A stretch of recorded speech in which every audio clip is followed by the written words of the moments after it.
नमस्कार दोस्तों। आज के इस वीडियो में बात करेंगे भारत शासन अधिनियम 1919, जिसे मॉन्टेग्यू चेम्सफोर्ड अधिनियम 1919 के नाम से भी जाना जाता है। भारत शासन अधिनियम 1919 से भारत शासन अधिनियम 1919 का ही एक दूसरा नाम है मॉन्टेग्यू चेम्सफोर्ड अधिनियम 1919। पर सेकंड ग्रेड 2008 के एग्ज़ाम में इसी का दूसरा नाम पूछा गया था दोस्तों, तो आपको ये भी याद रखना है। भारत शासन अधिनियम 1919 के तहत ही द्वैध शासन की व्यवस्था लागू की गई। और द्वैध शासन क्या है उसके बारे में अभी आगे बात करने वाले हैं। द्वैध शासन को ही डायर्क कहा जाता है और इसका अर्थ होता है दोहरा शासन।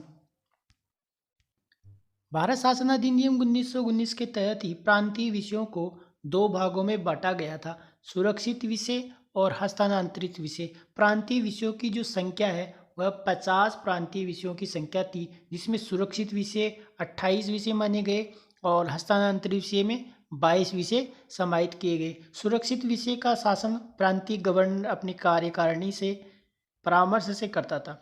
जो सुरक्षित विषय हैं उनकी संख्या कितनी है? 28।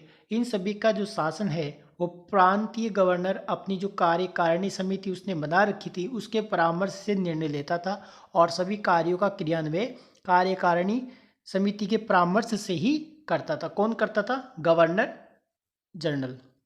हस्तांतरित विषयों की बात करें तो इसमें हस्तांतरित विषय 22 विषय सम्मिलित किए गए थे और इनका शासन प्रांतीय गवर्नर अपनी मंत्रियों की सहायता से इसे चलाता था, संचालित करता था। कौन?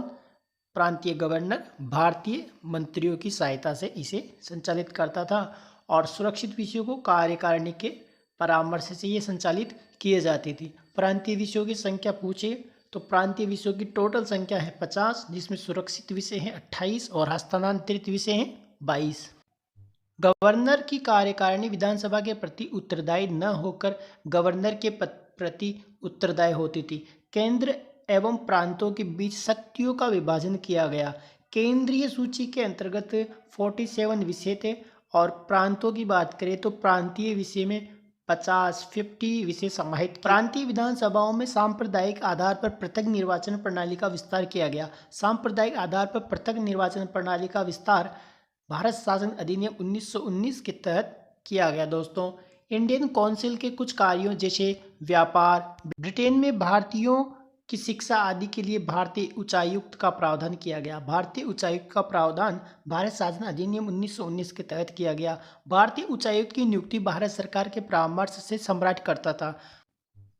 प्रांतों में आंशिक रूप से उत्तरदायी शासन की स्थापना की गई और उत्तरदायी शासन का पहली बार शब्द का प्रयोग भारत शासन अधिनियम 1919 में किया गया। उत्तरदायी सरकार कभी भी अस्तित्व में नहीं आई। भारत शासन अधिनियम 1919 के तहत ही दोस्तों केंद्र में द्विसदनीय व्यवस्थापिका स्थापित की गई। इसमें द्विसदनीय व्यवस्थापिका में कुल सदस्यों की संख्या 205 थी। सेकंड ग्रेड 2018 के एग्जाम में क्वेश्चन पूछा गया है कि द्विसदनीय व्यवस्थापिका कब स्थापित की गई, तो भारत शासन अधिनियम 1919 में। द्विसदनीय व्यवस्थापिका की बात करें उच्च सदन की, तो राज्य परिषद इसका उच्च सदन था और निम्न परिषद केंद्रीय विधानसभा इसका निम्न सदन था। राज्य परिषद के अंतर्गत 60 सदस्य सम्मिलित किए गए थे। किसमें? राज्य परिषद में 60 सदस्य, जिसमें से 32 निर्वाचित और 27 सदस्य मनोनीत। इसका कार्यकाल 5 वर्ष का होता था। स्त्रियों को सदस्यता के उपयुक्त इसमें नहीं समझा गया है, यानी जो राज्य परिषद थी उसमें स्त्रियों की सदस्यता बिल्कुल इसमें सम्मिलित नहीं थी। राज्य परिषद का प्रथम अध्यक्ष अलेक्जेंडर मूडीज मैन था। दोस्तों, राज्य परिषद का प्रथम अध्यक्ष कौन था? Alexander Moody man. Second grade 2018 के एग्जाम में ये प्रश्न ऐसा कैसा यहाँ से छपा है।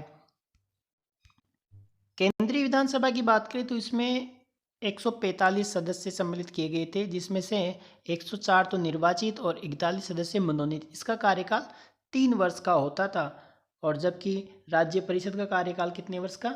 इसका 5 वर्ष का कार्यकाल होता था। तो आपको ये भी याद रखना है। भारत शासन अधिनियम 1919 के तहत प्रांतों को पहली बार ऋण लेने तथा कर लगाने का अधिकार दिया गया। प्रांतों में आंशिक उत्तरदायी शासन की स्थापना भी विकेंद्रीकरण व प्रांतीय स्वायत्तता को बढ़ावा देने वाला था। पहली बार केंद्रीय बजट को राज्यों के बजट से अलग किया गया। भारत शासन अधिनियम 1919 के तहत। इस अधिनियम के द्वारा प्रत्यक्ष निर्वाचन प्रणाली लागू की गई। प्रत्यक्ष निर्वाचन प्रणाली भारत शासन अधिनियम 1919 के तहत लागू की गई। दोस्तों बहुत इंपॉर्टेंट है, ये आपको याद रखना है। प्रत्यक्ष निर्वाचन प्रणाली के अनुसार ये मताधिकार 3% से बढ़ाकर 10% कर दिया गया। नरेंद्र मंडल की स्थापना भी भारत शासन अधिनियम 1919 के तहत की गई, जो 9 फरवरी 1921 को नरेंद्र मंडल की स्थापना की गई थी। भारत शासन अधिनियम 1919 के तहत ही सांप्रदायिक निर्वाचन प्रणाली का विस्तार किया गया और सर्वप्रथम इसको लागू कब किया गया? भारत शासन अधिनियम 1909 के तहत सांप्रदायिक निर्वाचन प्रणाली को लागू किया गया और इसका विस्तार पूछिए तो इसका विस्तार किया गया भारत शासन अधिनियम 1919 के तहत। सेकंड ग्रेड 2008 और 2017 के एग्जाम में ऐसा का ऐसा प्रश्न पूछा है कि सांप्रदायिक निर्वाचन प्रणाली का विस्तार भारत शासन अधिनियम के तहत किया गया, तो वो भारत शासन अधिनियम है 1919 का। रक्षित क्षेत्रों का प्रशासन गवर्नर को सौंपा गया और विनिमय यानी रेगुलेशन और अविनिमय यानी नॉन रेगुलेशन प्रांतों का भेद समाप्त कर एक तरह के प्रांत बनाए गए भारत शासन अधिनियम 1919 के द्वारा। राज्यों में प्रांतीय विधानमंडल स्थापित किए गए और इनका कार्यकाल 3 वर्ष का रखा गया। किसका? प्रांतीय विधानमंडलों का कार्यकाल कितने वर्ष रखा गया? 3 वर्ष इनका कार्यकाल रखा गया। भारत शासन अधिनियम 1919 के तहत मुसलमानों के साथ साथ सिख, भारतीय, ईसाई, एंग्लो इंडियन, मद्रासी, गैर ब्राह्मण आदि को सांप्रदायिक के आधार पर स्थान दिया गया। सेकंड ग्रेड 2008 के एग्जाम में पूछा गया है कि कौन कौन से धर्मों को संप्रदाय के आधार पर स्थान दिया गया, तो उनमें है मुसलमानों, सिख, भारतीय, ईसाई, एंग्लो इंडियन, गैर ब्राह्मण आदि को इसमें स्थान दिया गया। मताधिकार के लिए सामान्यतः संपत्ति संबंधी योग्यता रखी गई भारत शासन अधिनियम 1919 के तहत। आगे बात करें, प्रांतों में द्वैत शासन लागू किया गया। द्वैत शासन का जनक लियोनिस कार्टिस को माना जाता है और यह एग्जाम में 2008, 2011, 2017 और 2018 यानी देखो आप कितना महत्वपूर्ण प्रश्न है कि द्वैत शासन का जनक किसे कहा जाता है? लियोनिस कार्टिस को प्रांतों में द्वैत शासन का जनक कहा जाता है। बहुत महत्वपूर्ण क्वेश्चन है, प्रतियोगी परीक्षा में कितनी दफा छपा है आप स्वयं देख सकते हैं।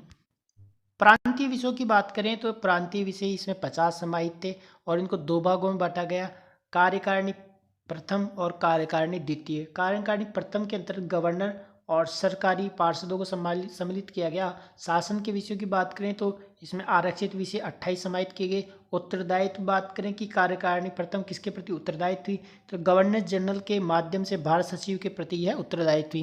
कार्यकारिणी द्वितीय की बात करें तो इसमें गवर्नर और मंत्री को सम्मिलित किया गया। शासन के विषयों की बात करें तो इसमें हस्तांतरित विषय थे, उनकी संख्या थी 22 विषय। उत्तरदायित्व मंत्री विधानसभा के प्रति यह उत्तरदायित्व थी। भारत शासन अधिनियम 1919 के प्रावधानों की समीक्षा करने के लिए ब्रिटेन के प्रधानमंत्री स्टैनले बॉल्डविन ने साइमन कमीशन का गठन किया और साइमन कमीशन का गठन 1927 में हुआ और इसी ने 1919 के प्रावधानों की समीक्षा की। यह प्रश्न सेकंड ग्रेड 2018 के एग्जाम में पूछा गया प्रश्न है दोस्तों, बहुत महत्वपूर्ण प्रश्न है। यहाँ से ऐसा कैसा छपा था कि ब्रिटेन के प्रधानमंत्री के द्वारा साइमन कमीशन का गठन किया गया, उनका नाम है तो वह है स्टैनले बॉल्डविन ने साइमन कमीशन के गठन के लिए 1919 भारत शासन अधिनियम के प्रावधानों की अनुशंसा करने के लिए साइमन कमीशन का गठन किया और कब किया? 1927 में इसका गठन किया था। भारत शासन अधिनियम 1919 के तहत ब्रिटेन में स्थापित भारतीय संस्थाओं में भी परिवर्तन किया गया, जिसमें भारतीय परिषद में सदस्य संख्या 8 से बढ़ाकर 12 की गई। भारतीय सदस्य 2 के स्थान पर 3 कर दिए गए।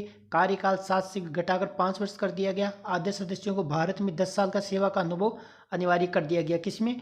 भारत परिषद में। और भारतीय उच्चायुक्त में नियुक्ति भारत सचिव की सहमति से गवर्नर जनरल के द्वारा 5 वर्ष के लिए की गई। भारत शासन अधिनियम 1919 के संदर्भ में एस.एन. बनर्जी के द्वारा बहुत महत्वपूर्ण कथन कहा गया कि उत्तरदायी शासन की दिशा में वास्तविक एवं ठोस कदम था।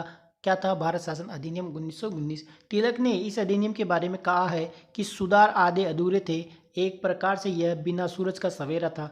एक प्रकार से बिना सूरज का सवेरा भारत शासन अधिनियम 1919 को किसने कहा? तो वह कहा तिलक ने यह कहा। सुभाष चंद्र बोस ने भारत शासन अधिनियम 1919 के बारे में कहा है कि इस अधिनियम ने जनता के लिए नवीन बंधन गाड़ दिए। ऐसा कथन किसका है? तो वह है सुभाष चंद्र बोस का।